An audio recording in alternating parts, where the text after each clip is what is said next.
Hi అండి, నమస్తే. నేను మీ రమ, ది రమ కిచెన్కి స్వాగతం.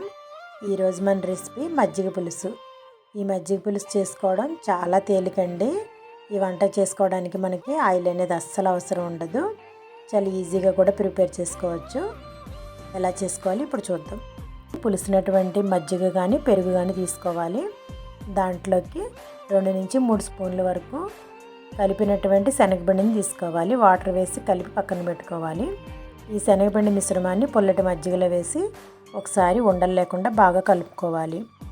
దీంట్లోకే మనం కట్ చేసి పెట్టుకున్నటువంటి పచ్చిమిర్చి ముక్కలు, ఉల్లిపాయ ముక్కలు, బెండకాయ ముక్కలు, వంకాయ ముక్కలు, టమాటో ముక్కలు, సొరకాయ ముక్కలు, కొంచెంగా కరివేపాకు, కొత్తిమీర, సన్నగా తరిగి పెట్టుకున్నటువంటి తోటకూర తరుగు అన్నీ వేసుకొని కలిపి పక్కన పెట్టుకోవాలి. ఈ కూరగాయ ముక్కలన్నీ వేసిన తర్వాత చివరిగా వంకాయ ముక్కలు కూడా వేసి ఒకసారి బాగా కలుపుకొని సరిపడా సాల్ట్ కూడా వేసి దీంట్లో పసుపు వేసుకోవాలి. ఒకసారి బాగా కలుపుకోవాలి.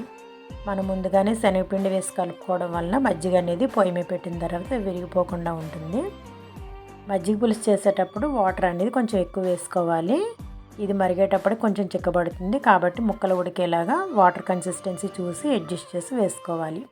ఇవన్నీ వేసుకొని సుమారుగా 20 నుంచి 25 నిమిషాల వరకు సిమ్లో పెట్టి మరిగించుకోవాలి.